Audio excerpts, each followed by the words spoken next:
Napunit siya, uy. Ay, oh my God! Ay siya, ay!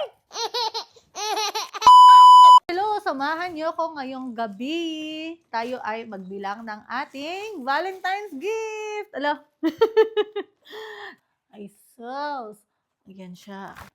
Ayan, naka-scotch tape siya. Lahat yan, guys, naka-scotch tape. Kita niyo yan? Sana walang masira. Let's go! So, magsimula tayo dito. Kita niyo yan, guys? Nakakatakot siya tanggalin. Ito yung unang tanggal natin, ha? Huwag sana mapunit. Ooh! Hindi naman siya napunit. Ano ba yan? Lapit kayo dito, guys. Alam niyo ba sa Pinas, di ba may ginagamit na ziplock pag may mga gift na may mga ganitong pakana? Yung pera nasa loob ng cake or yung pera nasa balloon na ganito. Para safe, tatanggalin mo lang siya, di ba? Hindi kagaya nito. Ang material pa naman ng pera dito sa Egypt ay papel. Kita yan? Papel yan, guys. Madaling mapunit yan. Oh. Buti na lang yung perang to, lahat ng nakakabit, ibago. Eh, paano na lang kapag yung luma? Oh, kita naman. Habang wala yung aking asawa, kunyari hindi tayo masyadong excited sa gift niya, di ba? Hindi ako masyadong excited. Kailangan ko mag-grocery. Kailangan kong mag-malling. So, magpa-plan tayo mag-mall, guys, one day. Kapag free ang aking asawa. Hindi rin kasi ako marunong pang mag-drive.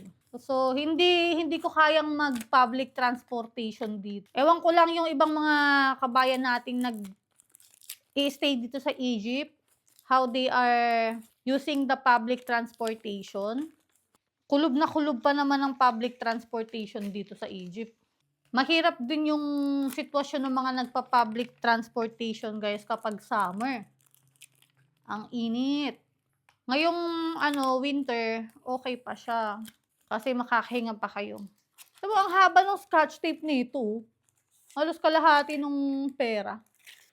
Parang ayaw ipatanggal. Ooh. Alam niyo ba dito, guys, na ang mga nagtatrabaho ay walang minimum salary? Depende na lang sa may-ari ang ipapasahod sa inyo. Yung iba kumikita ng 2,000. Maswerte na siguro sila kapag nakuha sila lang sahod na 10,000.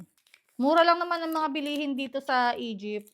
Yung cost of living ay mababa, pero hindi ka makakapag-enjoy sa ganun. 10,000 salary, hindi ka makakapag-enjoy dito sa Egypt. Kaya halos lahat ng mga Egyptian nagbi-business. Ay, ako ang kalat na sa lapag, guys. Pag may napunit dito, papabayaran ko sa asawa ko. Grabe man talaga, dikit. Buti hindi nila minayti band, nahiya pa sila. Minayti band na lang sana nila. Di mo, nag-ikot-ikot na yung pera. Oh my God.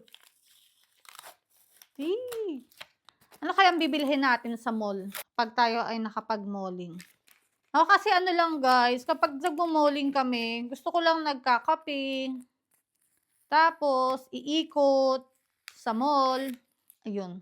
At syempre, gustong-gusto ko yung nag-grocery sa Carrefour. Sa Carrefour kasi, halos parang mafe-feel mo lang na nasa UAE ka eh. Nakasanayan ko na rin kasing mag-grocery sa UAE. Usually sa Carrefour ako namimili palagi. Nako. Sana araw-araw Valentine's Day.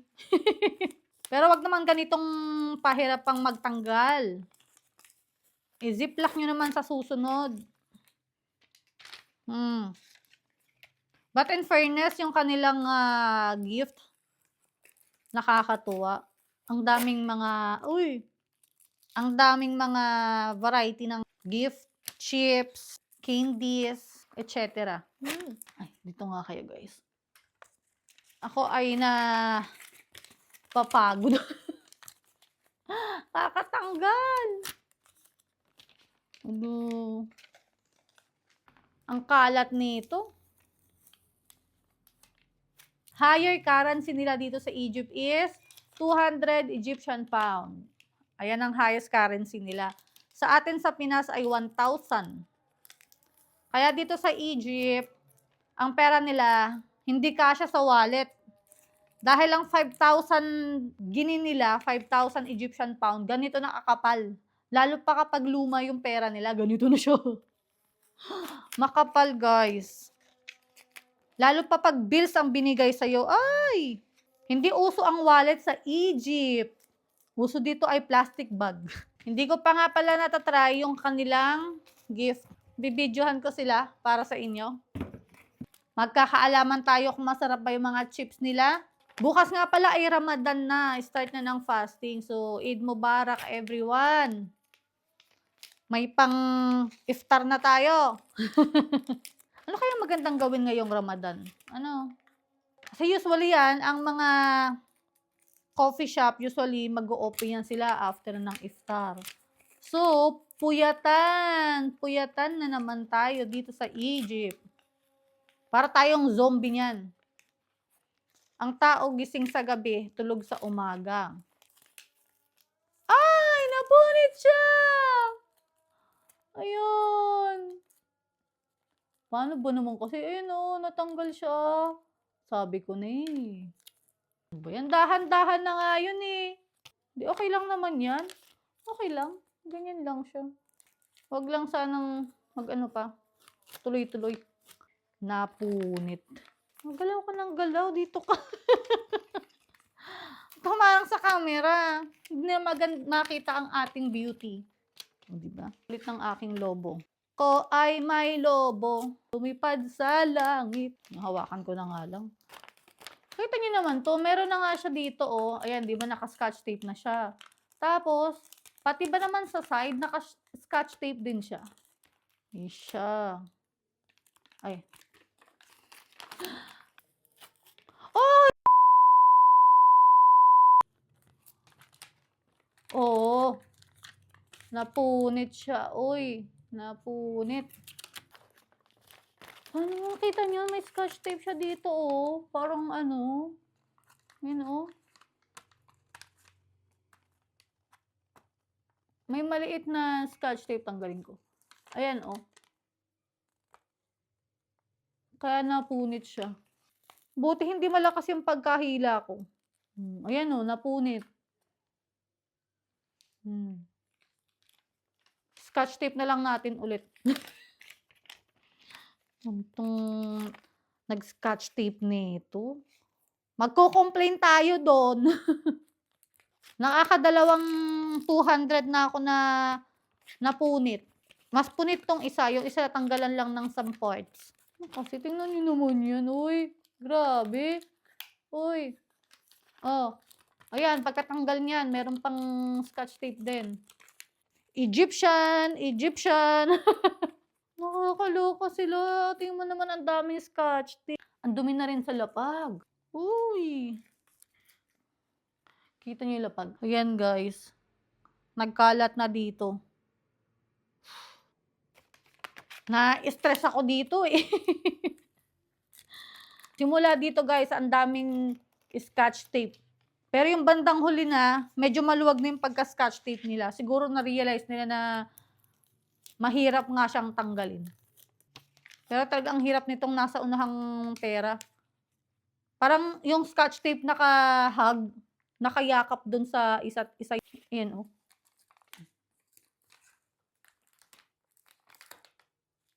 O, diba? Ayan, madala. Tapos, meron ulit yan. Saglit. Ayan, di ba? Di pa yan. Ito pa, oh. Yan, nakayakap nga yung scotch tape doon sa pera. Yala, let's go, let's go. Malapit na tayo. Napaka-stressful nito, ha. Ilang piraso na lang to. May sama ng loob talaga yung mga nagbalot nito ay nagkabit nitong pera. Yan na, Tapos na tayo. 2 na lang. Tapos bibilangin na natin. My God, inabot ako ng siyam-siyam. Nag-vlog. Magkano kaya ito, guys? Ano sa tingin nyo? Ay! Napunit na naman siya, oh! Nakakaloka. Oh my God! Napunit siya talaga. Ito yung punit. Ayan. Punit siya. Eh, scotch tape ko to mamaya. Tabi natin. Ay. Dapat tanggapin pa rin nila yan, ha? Ito din. Natanggal din, ayan, oh, yung kulay. Ito, umano siya. Ito ba, oh? Ayan, oh. Yeah. Hindi naman siya halata. Grabe, grabe, guys! Ito pa. Ito yung huli, oh. Tingnan nyo yan, oh. Yung unang-una. Sobrang maka-scotch tape. Ano ko ito tatanggalin? Ano naman, talaga, oy.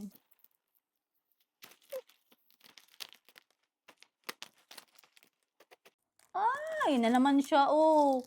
Pupunit na naman siya talaga. Ayun, ayun, ayun, oh. Ayun, oh. May gilid. Pupunit na naman siya. Ito. Eh? Baka matuluyang mapunit. Ay, siya. Ay! Ala!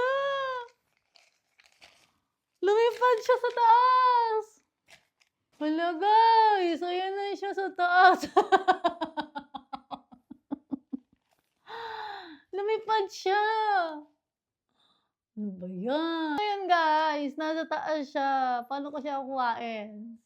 Ay! Wala pa asawa ko dito. Ano ba yan? Ay! Hayaan nyo na, mamaya na yan. Mamroblema siya mamaya, bumaba dyan. Bilangin na natin ang ating pera. Money.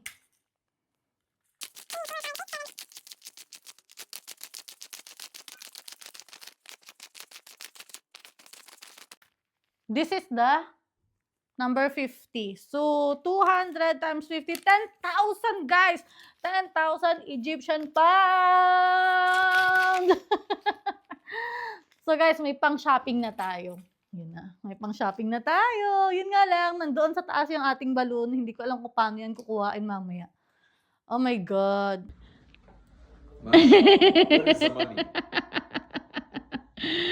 I will take it. فين الفلوس فين?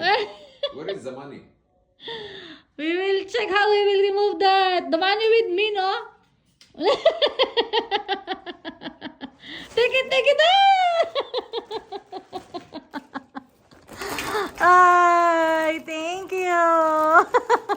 Guys, nakuha ng husband ko yung ating balloon. May pahabol pa, no? Buti dumating siya. Thank you for watching, everyone. Subscribe, bell button for more notification. Bye!